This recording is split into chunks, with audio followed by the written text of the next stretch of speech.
Jorge Luiz Borges e Ernesto Sábato já eram dois monumentos da literatura latino-americana no ano de 1978. Ambos argentinos divergiram quanto à realização da Copa do Mundo daquele ano em seu país.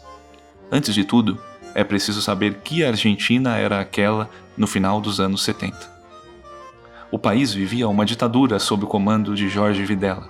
Comandante entre 1976 e 81, Videla foi o primeiro presidente após o golpe militar que depois Maria Estela Martínez de Perón, que, na condição de vice, havia sido alçada à presidência após a morte do marido, Juan Domingo Perón, em 1974.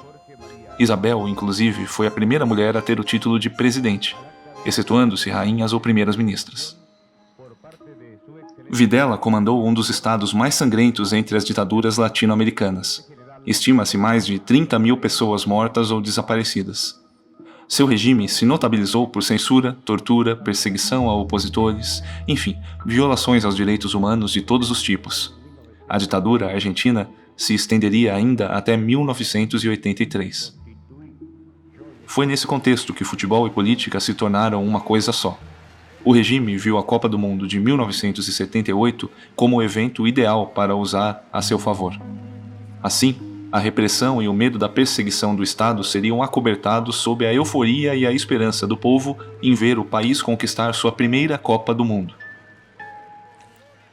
Enquanto gritam gol, abafam os gritos dos torturados e assassinados.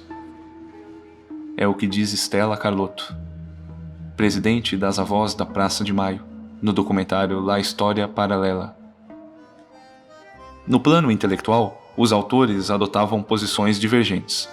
Borges, do alto de seu desinteresse por futebol, demonstrava seu desprezo em declarações como: a organização do Mundial só servirá para aumentar os preços.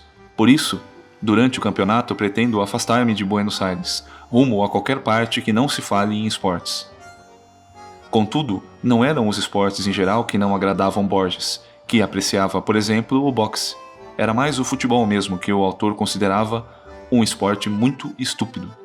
O autor de ficções atentou: deixem de baboseiras, a pátria não é o futebol, a pátria é o tango e o doce de leite.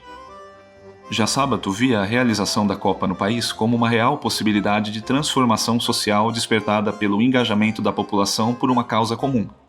A partir da conquista, o povo passaria a ter maior autoestima, o que propiciaria melhores condições de vida a todos.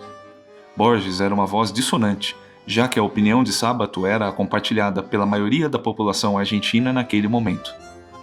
Mas Borges, que, como Sábato, havia no primeiro momento elogiado o golpe de Estado contra o peronismo, o que dizem impediu que fosse laureado com o Nobel de Literatura, resolveu fazer uma intervenção no mesmo dia em que o Screte argentino estrearia na Copa do Mundo diante da Hungria.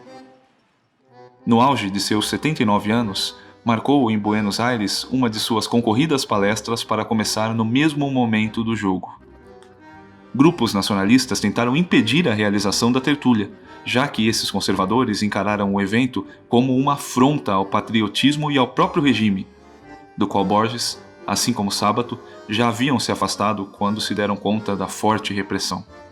Borges venceu e proferiu sua palestra no dia 2 de junho de 1978, intitulada A Imortalidade.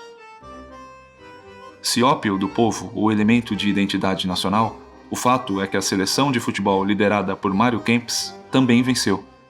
Sobre o triunfo, Sábato escreveu o seguinte: oxalá este merecido triunfo da nossa equipe sirva para levantar o ânimo do nosso povo para objetivos mais transcendentes, para criar as bases de uma nação de verdade, para nos permitir erguer um país, onde haja telefones que funcionem, hospitais que sirvam, professores que sejam pagos honradamente e com teto. Oxalá não nos contentemos com o triunfo meramente esportivo e acreditemos que somos uma grande nação.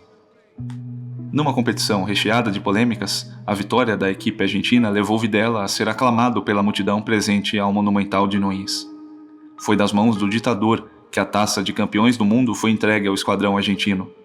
A menos de 1 quilômetro dali, militares torturavam presos políticos num dos maiores centros de detenção, a Escola de Mecânica da Armada. Alguns presos relataram ouvir os gritos de gol. Curiosamente, a vitória da esquadra levou à derrota da nação, já que deu sobrevida ao regime ditatorial, que se perpetuou até 1983. Em texto nomeado O Imortal, presente no livro O Aleph, Borges escreveu: "A morte, ou sua alusão, torna preciosos e patéticos os homens. Estes comovem por sua condição de fantasmas. Cada ato que executam pode ser o último. Não há rosto que não esteja por dissolver-se como o rosto de um sonho. Tudo entre os mortais tem valor do irrecuperável e do inditoso. Entre os imortais, ao contrário, cada ato e cada pensamento é o eco de outros que no passado o antecederam, sem princípio visível, o fiel presságio de outros que no futuro o repetirão até a vertigem."